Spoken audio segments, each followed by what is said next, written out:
¿Qué tal todos? Estamos hoy con Mikael Stanne de The Halo Effect. También lo conocen por sus otros proyectos como Dark Tranquillity, Cemetery, Skyline y Grand Cadaver. Thank you for being here, Michael. Welcome. It's a pleasure to Hey, have you here today. hey, thank you. Thanks for having me. Sure.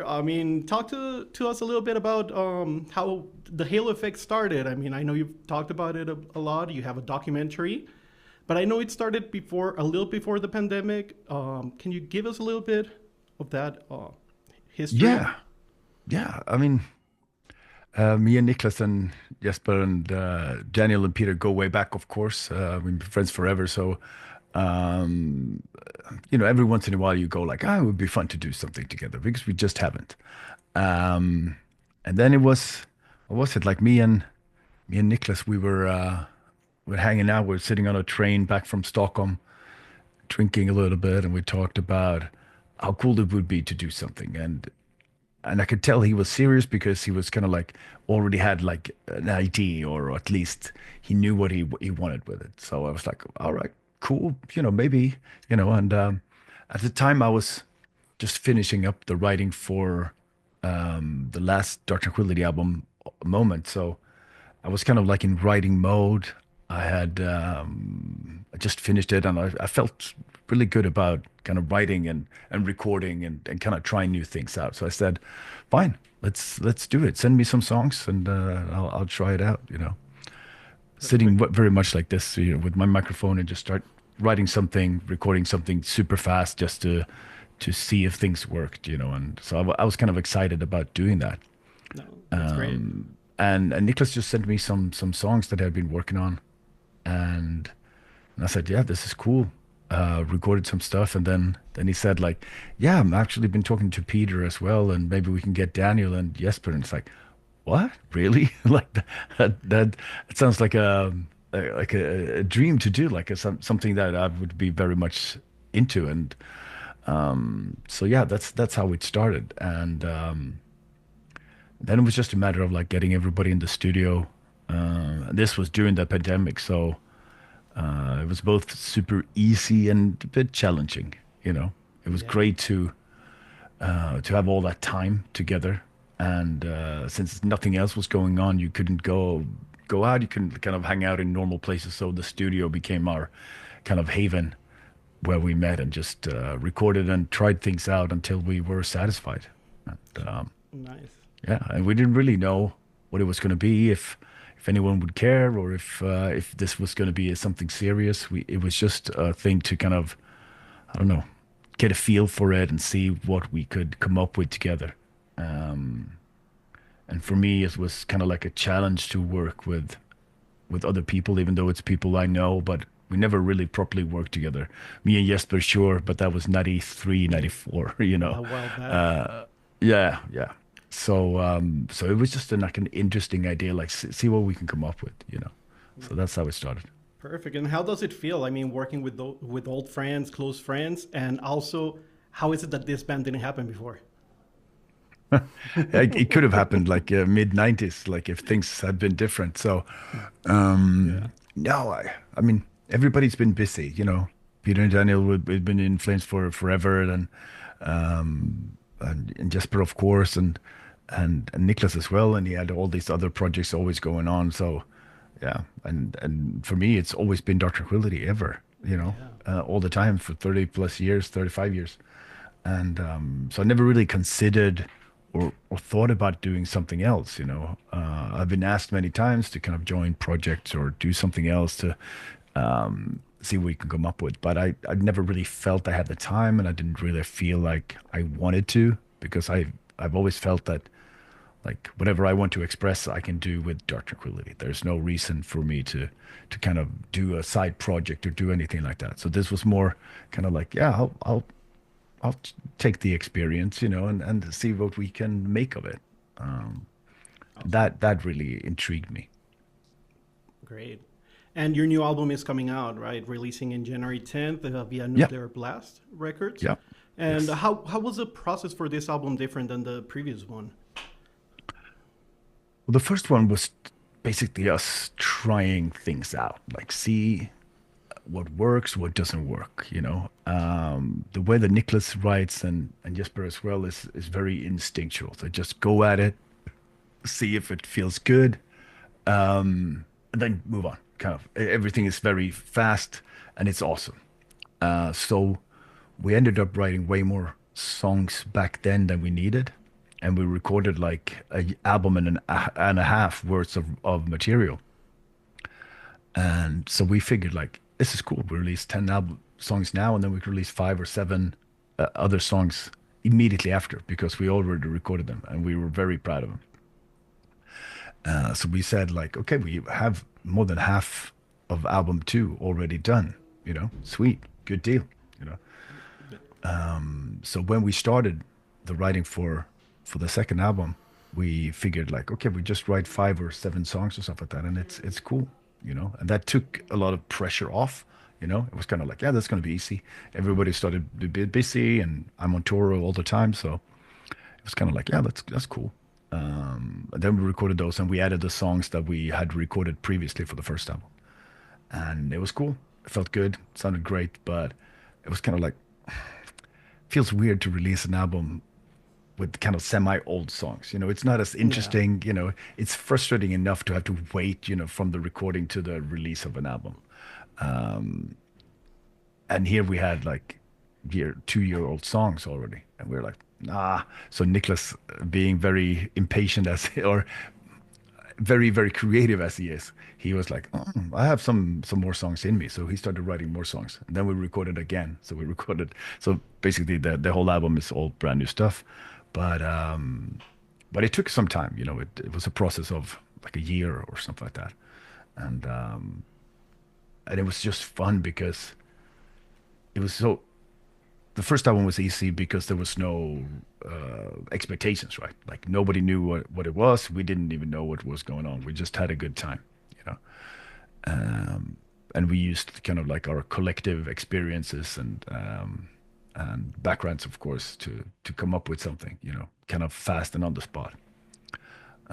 Second album, I realized obviously there's a bit of pressure there. The first album was very appreciated, and a lot of people really like it. So we were like, okay, we better not screw this one up, you know.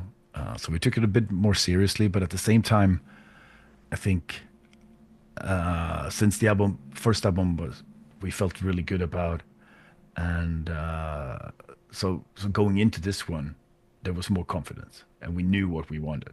We knew what our strengths are. We know what really works and what doesn't work, and what feels good and what doesn't work. So when I heard the songs, when Nicholas sent me some of the first kind of demos, I was kind of like, all right, this has confidence, this has kind of direction and um, self-assertiveness in a way that the first couple of songs that we wrote didn't have. So that inspired me a lot to take this album more seriously, I think, and it's all the stronger for it. I think turned out really really well, and I think yeah, more than anything, it's just us understanding or realizing what we are as a band. You know. Yeah, no, and I had the privilege of hearing it already, and it's amazing. And I did Cool. notice Thank you. that also that there were some songs that you released in between both albums, but they're not in the Yeah. album. And No. I mean, you just explained why. One of Yeah. those songs that you released was actually the bonus track for the Japan exclusive, right? It Yeah. was Exactly. Path of Fear Resistance. Yes. Can we expect another bonus for the Japan exclusive? I I know we recorded some more songs than we needed. There's one for kind of like the vinyl version that comes out with the magazine here in Sweden, Sweden Rock Magazine. And I'm pretty sure there's a Japanese bonus in there. But yeah, there are some extra stuff, and there might be more releases coming. And also we have some really cool stuff that we did recently that is coming as well. So yeah, to say that we've been busy is an understatement. Yeah. And you particularly have been busy, right? You've had an amazing creative run, releasing 4 albums with 4 different bands in about a year and a half, Yeah, counting already this upcoming one. How's it yeah. has it been this creatively for you, like when it comes to not mixing these styles for of all bands?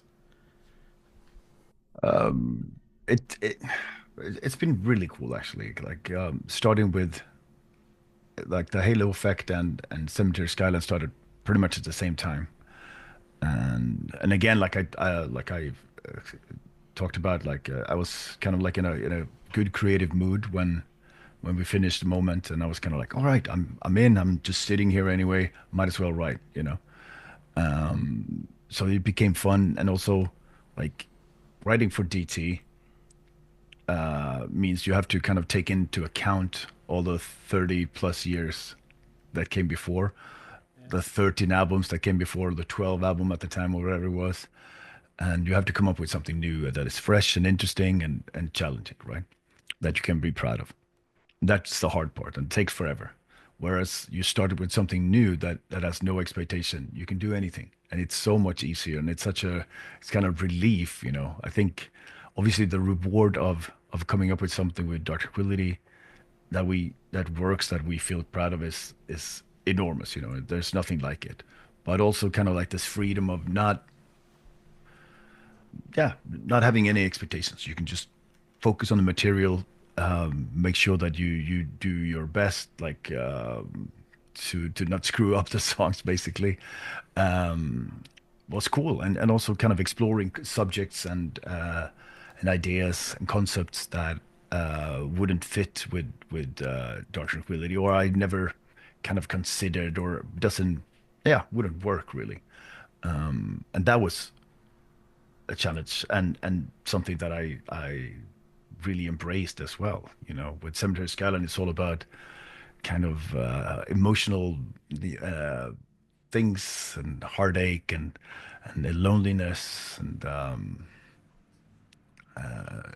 and with Grand Cadaver, for instance, it's all about original old school death metal lyrics. You know, so they're all very different. And for me, uh, it's easy to kind of see the big differences between them. It's not that I confuse the any Yeah. bands with each other because they're all very different in that respect. But I think more than anything, I've learned from the experience of writing for different material. You know, I've written for only for the DT musicians for all these years, and now I get to challenge myself a little bit with others, and that I think I've really felt like I've learned a lot in the last couple of years.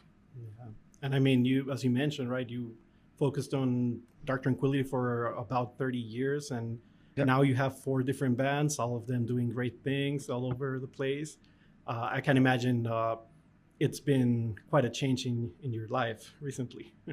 Yeah, I mean, it's more of the same basically. It's more traveling, more writing, more recording. But I've really enjoyed it, and it's been so much fun that it's hard to say no to basically.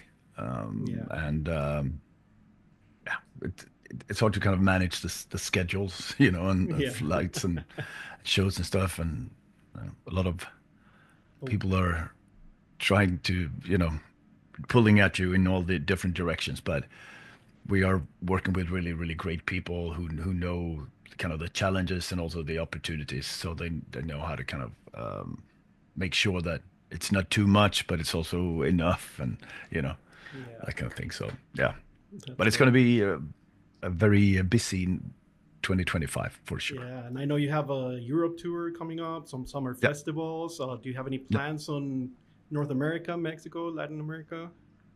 yeah. We're talking about it right now. Yeah, there's a European tour right when the album comes out in January. Um, then yeah, festivals of course, and we've got some offers already from North America and also Latin America and South America. So it's going to happen. It's just a matter of finding the right time where we can do it, where it makes sense, and where we can make the most out of it. You know, Yeah, the right spot in I the had to you calendar. know we've done that before where we toured like 7 weeks in the North America, and then we went like ten shows in South America and Latin America for in 11 days. Yeah, And that means you don't even remember where you've been, what you've done. uh, where you're it's at at the moment. yeah, no, but exactly, like it's the absolute worst. Like you don't sleep, you just travel. So I don't want to do that. I want to, you know, experience this properly and make sure that the shows are as good as they can be and that kind of stuff. So it's yeah, it's a lot of things that go into it, but it's definitely going to happen without a doubt. Yeah, well, and I'm looking forward to it for sure. All right, and I mean, I just want to be respectful of your time here, but I want to really thank you for being here today. Thank you, man. But I Thank you. also I don't usually do this, but I've been following your career for like more than 20 years, and you've been an Oh, wow. inspiration to me. And thank you for all your great work and everything you've done over the years and everything you keep doing. Thank And you. yeah, can't wait for everyone to hear the new the Halo Effect album coming up I've on been, I've January been 10th. sitting on it for more than a year, like Yeah. waiting for it to come out, and it's very frustrating. So I'm super excited as well. No, yeah, and it's amazing, and I know everyone will be talking about it when it comes out. I Thank mean, you. they're already talking about it right now. Yeah, I hope so. Perfect. No, thank you again, and Thank you. hope you have a great rest of your day. Thank you, everyone. Gracias a todos por escucharnos. Y gracias. Gracias. Cheers. Cheers. Thanks.